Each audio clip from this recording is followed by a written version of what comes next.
Thank you very much. Nice to meet you. Thank you, and how are you? Las Vegas, yeah. Thank you very much. To see you. Very good, thank you very much. And thank you for having us. Of course. No, Yes, it's absolutely. thank you. But thank you very much for The raising President me. is excited to have you at the state dinner and Yes.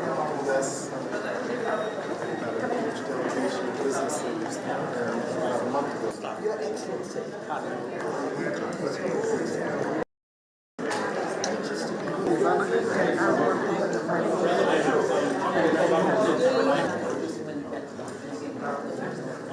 One of those large.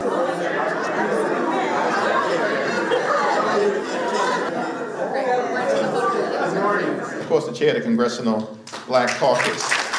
To His Excellency, President Ruto, and members of the Kenyan delegation. Vice President Harris, look at President Ruto as well. Today, countries like Kenya borrow in the financial markets 8 times more in interest than other countries. And that is the case for most African countries. We are saying the Congressional Black Caucus, this great institution, the American Congress, should lead the way in making sure that the international financial architecture, the World Bank, the IMF, multilateral development banks, are fashioned in a manner that gives every country a chance to borrow concessional resources so that we can develop our countries and we can deal with the effects of climate change, of floods, of droughts.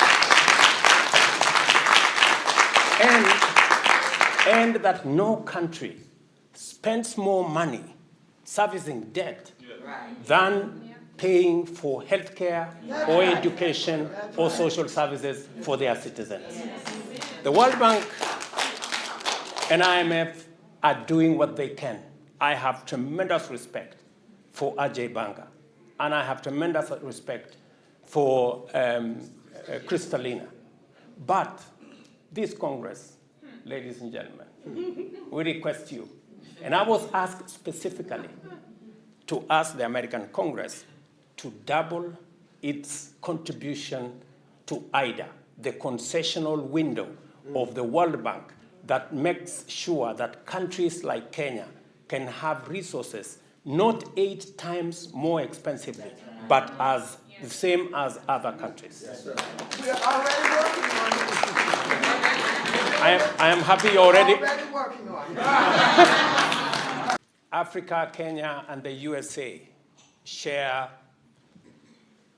common values of freedom, democracy, believe in the rule of law, and we all believe in equality and inclusivity. And I am very proud as I speak as though I was a member of the Congressional Black Caucus. Let me also thank President Joe Biden for inviting me for this visit so that we can build on the already solid relationship between Kenya and the United States. Today we celebrate 60 years of solid relationship between the US and Kenya. And on that solid foundation, we're called upon to build on it and to see what we can do in the face of the challenges that face us. Challenges of the pandemic, challenges of the war, challenges around insecurity, peace and stability, both in Europe, in Middle East, and of course, in our continent. As you all know, that is a continent that we call home, and I am very proud to listen to you and what you have said about your thoughts and your plans about those of us who live in the African continent. Let me assure you that as you work hard here to make sure that we bring about equality, we are also doing the same to make sure that none of us is left behind. When we had the Africa Climate Summit last year, and I was asked by the Africa Union to put together the Africa Climate Summit, the first ever, to discuss the challenges that we're going through because of climate change. Swinging from floods, like is happening in Kenya the last few days, to drought in Malawi, Zimbabwe and other parts of the southern part of our continent. And we came up with a roadmap that Africa is no longer going to play victim again. We are going to be part of the solution.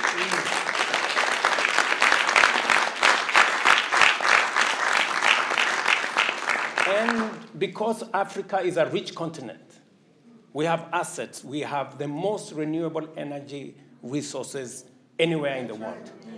We have the largest uncultivated arable land anywhere for food security.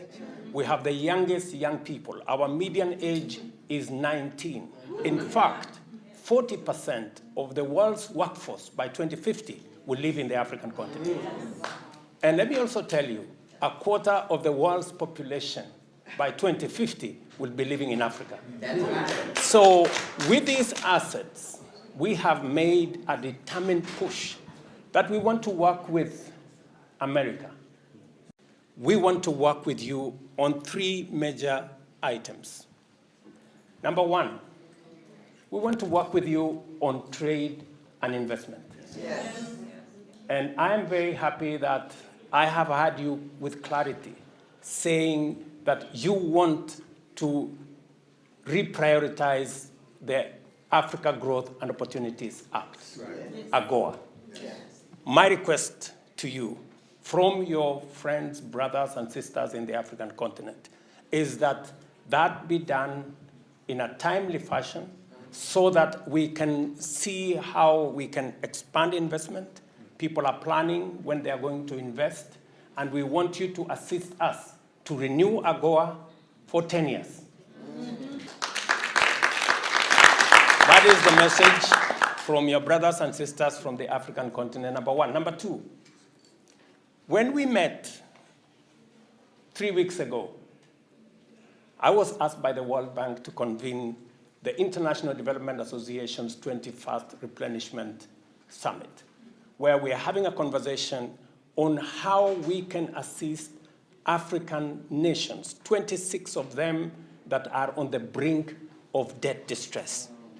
How do we fashion a better, a fairer international financial architecture that doesn't unnecessarily and doesn't unfairly treat Africa differently from other markets?